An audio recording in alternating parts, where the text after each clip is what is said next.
धनी सेठ के यहाँ इतनी सारी लकड़ियाँ देखकर टुनटुनी बहुत ही आश्चर्य हो गई और रानो धनी सेठ से कुछ वार्तालाप करने लगी। धनी सेठ, आज मुझे आपकी ज़रूरत है। मेरे इस दोस्त को आपके यहाँ से लकड़ियाँ चाहिए। ये मेरी नई दोस्त है। एक कौन से गांव से आई है रानो? लगता है बहुत परेशान है।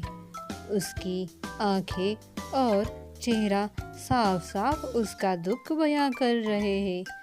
बहुत दुखी हो क्या बेटा? क्या हुआ? कुछ नहीं सेठ, मेरी छोटी बच्ची है। मैं रानू के यहाँ उसे छोड़ कर आई हूँ।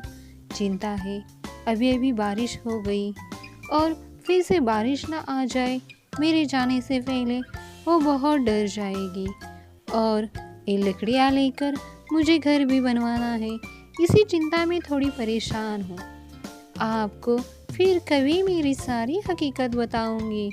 अगर आप चाहते तो मुझे ये लकड़ियाँ दे सकते हो।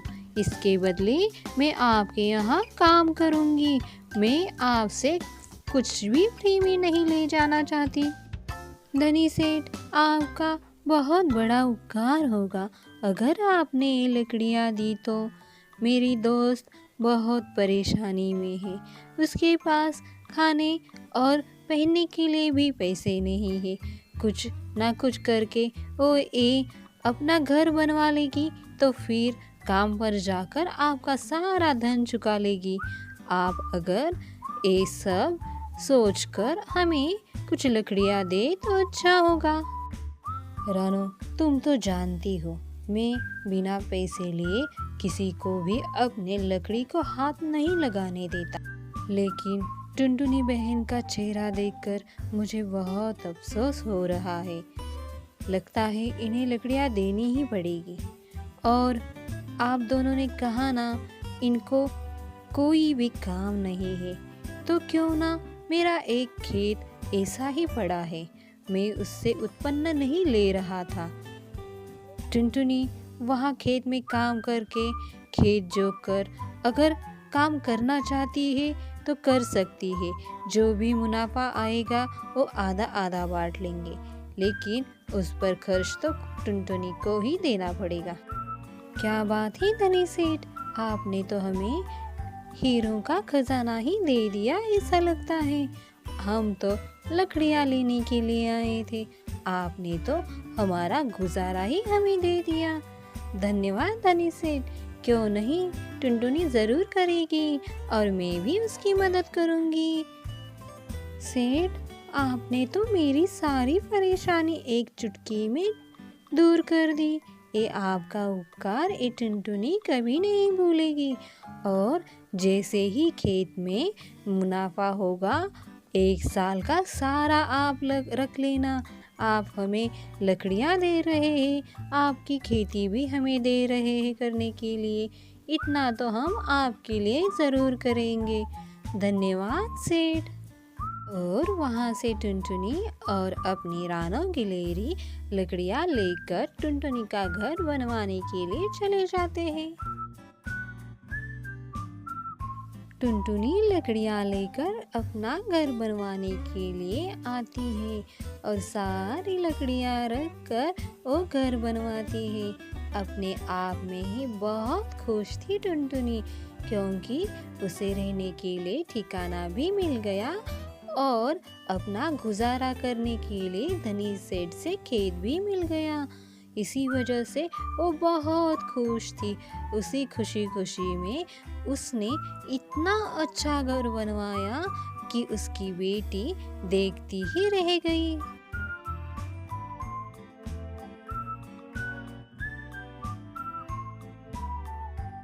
माँ, कितना प्यारा घर बनवाया है आपने। कितनी अच्छी लकड़ियाँ लेकर आई हो। और देखो ना, हमारे घर से बाहर का नज़ारा कितना खूबसूरत दिखता है।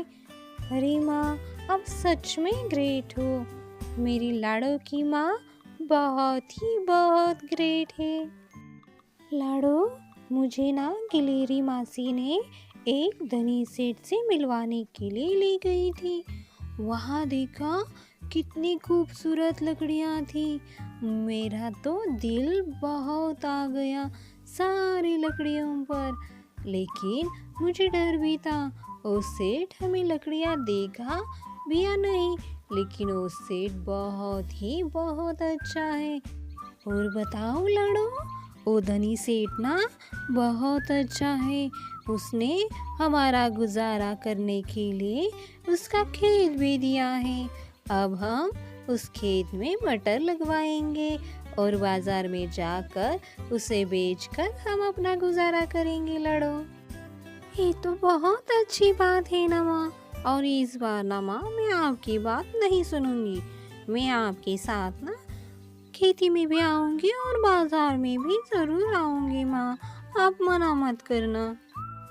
और ऐसे ही उन दोनों को उस जंगल में घर मिल गया और रानों की वजह से वो दोनों हंसी खुशी अपना घर संसार चलाने लगे और रहने भी लगे। एक साल के बाद टुनटुनी ने अपने खेत में इतना अच्छा काम किया, उसका सारा खेत हरा भरा दिखने लगा। उसने खेत में हरा मटर लगवाया था और हरे मटर को देखकर टुनटुनी की बच्ची लाडो उससे कुछ कहने लगती है। माँ, इस साल हमारे खेत में मटर कितने अच्छे आए हैं। इस बार मैं आपके साथ ज़रूर बाजार आऊँगी। आपने पिछली बार भी कहा था, लेकिन आप मुझे लेकर नहीं गई। इस बार मैं आपकी कोई बात नहीं मानूंगी माँ। हाँ लड़ो, इस बार मैं तुम्हें पक्का लेकर जाऊंगी बाजार में और हम दोनों मिलकर इस बार की खेती का सारा मटर बेच आएंगे। लड़ो, अब हमें खाना लाने के लिए बाहर जाना भी नहीं पड़ेगा। हमारी खेती में कितने अच्छे मटर आए हैं, हम इस पर गुजारा करेंगे और बचा हुआ मटर जो है ना वो बाजार में जाकर बेच आएंगे और धनी सेठ का सारा पैसा हम उसे लौटा देंगे लड़ो। टुनटुनी की मेहनत और लगन की वजह से एक साल में ही टुनटुनी ने धनी सेठ का सारा कर्ज फेर दिया और अपनी जिंदगी हंसी खुशी अपनी बच्ची के साथ काटने लगी। अब उसके जिंदगी में कोई भी परेशानी नहीं थी। और यहाँ मालती का एक साल में घर संसार ही उजड़ गया। मालती के पति खड़क सिंह ने दूसरी शादी की सुंदरी चिड़िया से और वो शादी करके अपने घर मालती के यहाँ सुंदरी को लेकर आता है और सुंदरी को देखकर मालती बहुत ही गुस्सा हो जाती है। खड़क सिंह जी, आपके सिर पर ये सेहरा और इसके गले में ये हार क्यों है? क्या हुआ? ये औरत कौन है? ऐसा लड़खड़ाते हुए मालती उससे बात करती है, क्योंकि उन दोनों को देखकर मालती को बहुत ही बड़ा झटका लगा था। लेकिन मालती को लग रहा था कि खड़क सिंह ने ऐसा कुछ नहीं किया होगा। मालती का शक सही में यकीन में बदल गया कि ओ सुंदरी उसकी सौतन है। देखो मालती, तुमने बहू को तो बाहर भेज दिया, 1 साल हो गया और 1 साल में तुमने मेरे नाक में दम करके रख दिया था।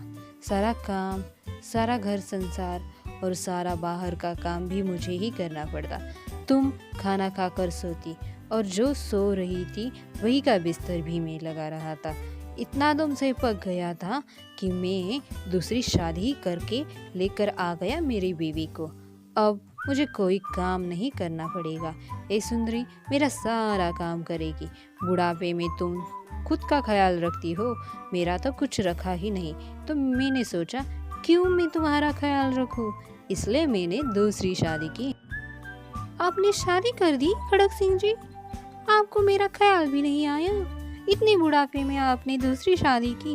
अब मैं कहाँ जाऊंगी? और इस चुड़ैल को तो मैं यहाँ रहने ही नहीं दूंगी। चुड़ैल किसकी बोलती हो? तुम एक खुद चुड़ैल हो। खड़क सिंह ने मुझे सारा का सारा तुम्हारा ड्रामा बता दिया है। और तुम्हें क्या लगता है मैं ऐसे ही आई हूँ शादी करके? अरे नहीं, ये सारा का सारा जो घर है ना मेरे नाम पर है और खेती बाड़ी भी मेरे नाम पर है। अब बताओ इस घर से जाएगा कौन? तुम।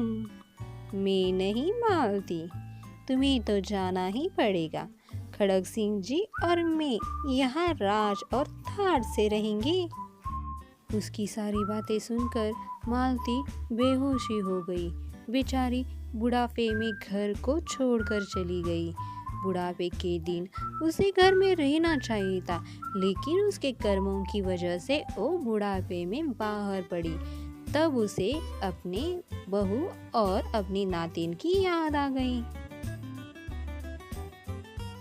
एक सालों में टुनटुनी ने अपना घर संसार बनवा लिया और उसी साल में टुनटुनी की सास मालती का सारा घर संसार उजड़ गया।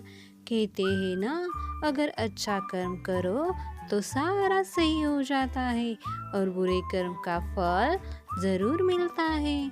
टुनटुनी बाजार में मटर बेचने के लिए अपने बच्ची के साथ जाती है। वहाँ टुनटुनी की बेटी लाडो देखती है तो अपनी दादी थी और दादी कुछ खाने के लिए दुकान से चुरा रही थी और कुछ दो औरतें उसे बहुत पीट रही थी। ये देखकर लाडो उन दोनों के पास चली जाती है अपनी दादी को बचाने के लिए। लाडो की आवाज़ सुनकर मालती पीछे मुड़कर देखती है तो लाडो थी। लाडो को देखकर मालती बहुत खुश हो जाती है और लाडो उन दो औरतों को बहुत खरी खोटी सुनाती है और सबक भी सिखाती है। वो अपने दादी को उन दोनों के चंगुल से बचाती है और अपने माँ के साथ अपने घर में लेकर आती है। दादी, आप और वहाँ क्या बात है? क्यों इतना मार खा रही थी और दुकान से चोरी क्यों कर रही थी दादी? फूटी किस्मत मेरी बेटा, मैंने आप दोनों पर अत्याचार किया ना, इसी के बदले भगवान ने मुझे शिक्षा दी है। मैंने आप दोनों के जाने के बाद अपने पति को बहुत सताया और आराम से खाने लगी। यह उन्हें सहन नहीं हुआ और उन्होंने बुढ़ापे में शादी कर ली दूसरी। उस औरत ने मुझे घर से बाहर निकाल दिया। पेट का सवाल था बेटा, इसी वजह से मैंने वहाँ चोरी की थी। भूख तो बहुत लग रही थी, इसी वजह से। माँ जी, आप चिंता मत करना, आप हमारे साथ रहना, हम दोनों आपका अच्छे से ख्याल रखेंगे और लाडो है ना, वो आपके साथ हर वक्त रहेगी। उनकी बातें सुनकर मालती के आंखों में पानी आ जाता है और मालती को टुनटुनी की बात याद आती है और वो टुनटुनी से माफ़ी मांगती है और कहती है, टुनटुनी बेटा, मैंने तुम्हें बहुत सताया। तुमने ठीक कहा था, ये लड़की ही मुझे बचाएगी एक दिन। और देखो ना, इस लड़की ने मेरी जान भी बचाई और मुझे रहने के लिए ठिकाना भी दे दिया। उसने अपने माँ का बदला नहीं लिया, ना ही मुझ पर गुस्सा हुई, बल्कि उसने प्यार से मुझे घर में आसरा दिया। तुम ठीक कहती हो, लड़का और लड़की कोई भेद नहीं होता। अरे दिल सच्चा होना चाहिए और दिल में अपनापन और प्यार होना चाहिए, तभी तो रिश्ते बनते हैं ना टुनटुनी। मुझे माफ़ करना आप दोनों को मैंने बहुत बहुत सताया है बेटो। माँ जी, आप बिल्कुल गिल्टी मत होना, ये भी आपका घर है और आपके आशीर्वाद से ही हम दोनों ने इतना अच्छा घर संसार बना लिया। हम तीनों मिलकर यहाँ रहेंगे। और ऐसे ही यहाँ कहानी ख़त्म होती है। अगर मेरी कहानी अच्छी लगी हो तो दोस्तों लाइक, शेयर और सब्सक्राइब करना भूलना मत और अपना कर्म अच्छे से करना और कभी भी दोस्तों लड़का और लड़की में भेद नहीं करना। धन्यवाद दोस्तों, शुक्रिया। आपका प्यार और सपोर्ट ऐसे ही मुझ पर बनाए रखना दोस्तों।